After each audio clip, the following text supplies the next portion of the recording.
Welcome to M Squared TechCast. Hey, it's Matt Roush. And Mike Brennan. And we're back with another segment of the M Squared TechCast. Our guest right now is Molly Theis, who is with a community. She is Community Engagement Manager for Entry Point. So I guess, Molly, first, welcome to the show.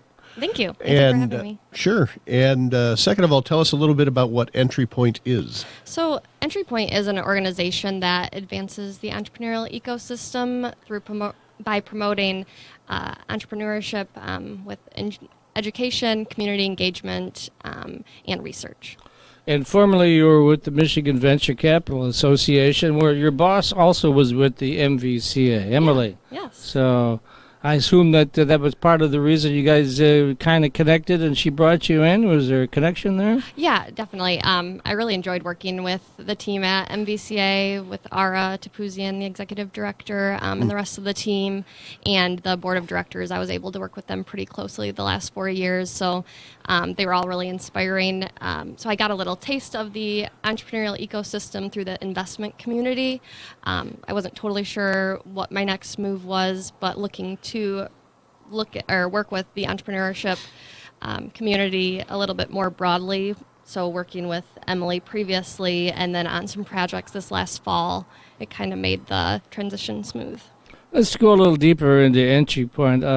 It's maybe the first time people have heard of it. I know you talked about it real briefly, but get into more specifics. Because you work with a lot of very large entrepreneurial groups around the Detroit metro area. Right. So basically the mission of Entry Point is to use the research that we do. We conduct and develop research reports, and then we use those research findings to strategize and create events that educate the communities on entrepreneurship, surrounding those trends and successes and gaps in the marketplace for those partners. Okay. And where does the funding come from? I take it it's a nonprofit, or is it a for-profit? Nope, it's a for-profit company. Okay. All right. So internally, and then we work with the partners. Okay. Yeah. But the reports generate a lot of income for you, right? Is that one of your big revenue streams? Yes, correct.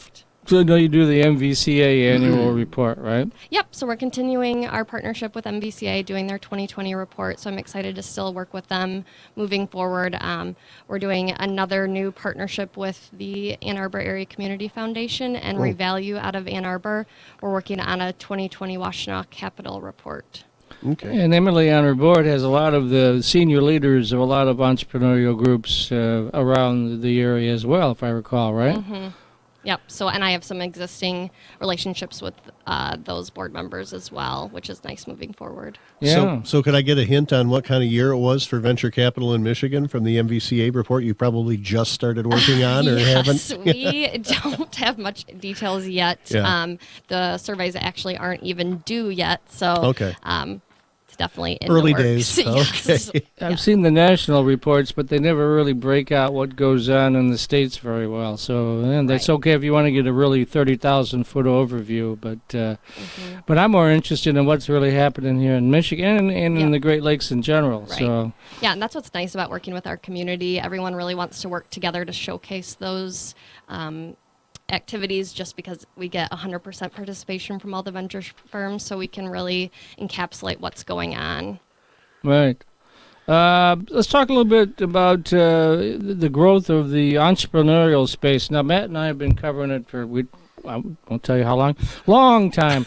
So when I moved here from the West Coast in 1995, there really wasn't much going on in the entrepreneurial space. So that was about the time Mary Kramer at Cranes came to me and said, "Can you do a list of Michigan venture capital firms?" And I said, "Well, yeah, and it won't take me much work either, because there will be about 3 of them." So, Yeah. It's like. And angel groups, remember there was 1 or 2? Yeah, there was Dave Weaver and Dave Weaver. Yeah, I think so. I think right? that was about it. Dave, But yeah.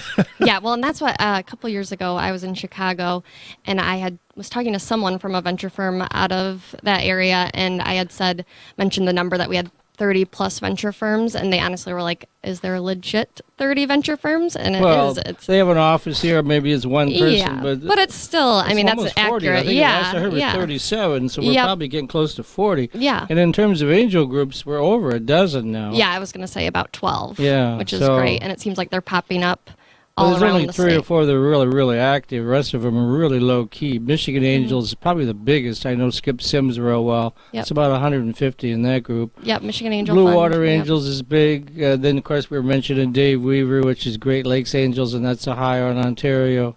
And then Grand Angels And is Grand a really large Angels one, in Grand yep, which Rapids. is, and they're popping up smaller ones Yeah, around the state, it's which little is satellite great. Yeah, offices. So I'm Yep. impressed with that. And Yeah, the other ones, definitely. not so much, kind of quiet. So, but it's okay.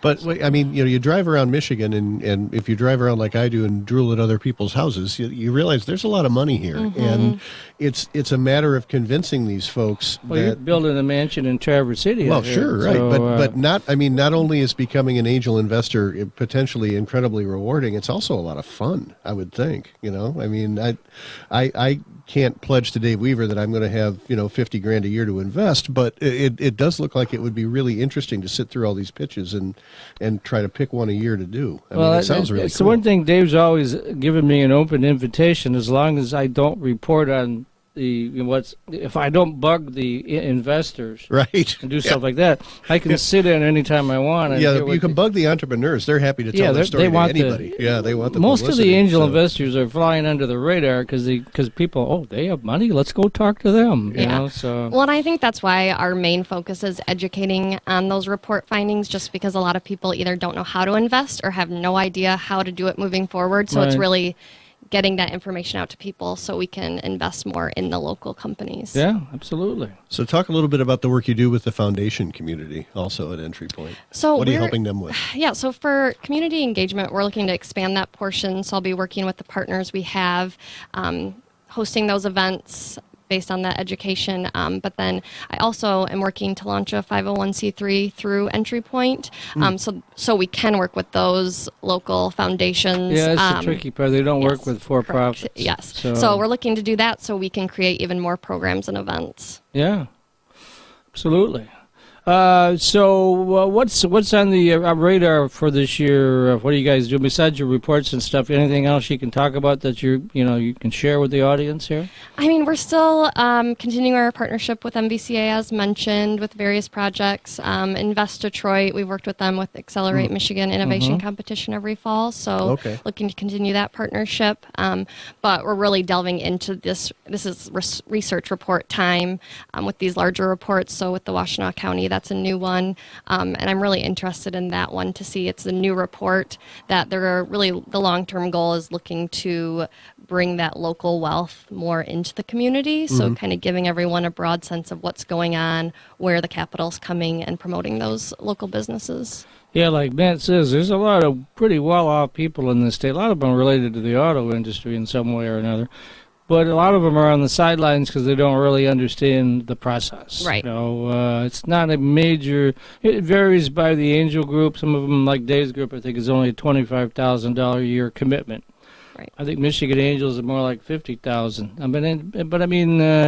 But you're investing that money in promising startups, where of course, the batting average is real good on that. I mean, what's that? If they get 100 investments, they hope to hit home run 3 or 4. But Right. if you do hit that home run, you can make some serious money. Yep. So we're just really hoping to keep that wealth and everything inside Michigan. Is that what this Washtenaw County Capital Report is about? I mean, what's going to be the focus of that? Yeah, so we're going to be focusing on the community-based businesses within Washtenaw County and bringing that local wealth into the community a little bit more. I mean, it's a report that hasn't been done yet, so it'll be we'll get to see, and it'll be a fun way to be creative and see what really comes out of the surveys. Yeah, I mean, there's always been so much. That's always been the hotbed of entrepreneurial activity in the state, certainly, and sort of the home of high tech too, the early home. Right. So yeah, it's been fun to watch. Well, Ann Arbor has the distinction of being home to 2 major industries now, not only tech but cannabis. So there's like 5 provisioning centers now open in Ann Arbor, and so a lot of stuff going on in both spaces. But It might even have to be a new sector moving forward. Yes, well, we just had Jason Resnick on from Benziga, and they're covering the cannabis industry. Got to get you to cover hemp too. That's another biggie, Jason. So, and they get you the CBDs. CBD. I was corrected. I put up a post today where I pluralized it. CBD, yes. Somebody jumped on me about that. So CBD. There is only CBD. There's only the one. Yes. Cool. So how big is Emily's operation now? I mean, how many folks work for her? So we have about 5 people working together. So I'm running the community engagement side. She is the mastermind of research, and we have lots of communications and marketing people trying to promote all of the entrepreneurship that we can. All right. So tell people how they'd get a hold of you if they wanted to engage the company. It's entrypointmi.com, and if you're looking to partner with us or look at past and previous or current projects that we're working on, they can email me at molly@entrypointmi.com. Okay. Traditional four-year students love Lawrence Technological University's thriving campus life, but LTU has always met non-traditional students' needs too. Lawrence Tech offers over 100 degree and certificate programs that can get adult students started or back on track. And most of our classes are conveniently offered evenings at our beautiful Southfield campus or online, so you can balance your social, family, and work life even while you power up your career. Lawrence Tech, where Blue Devils dare.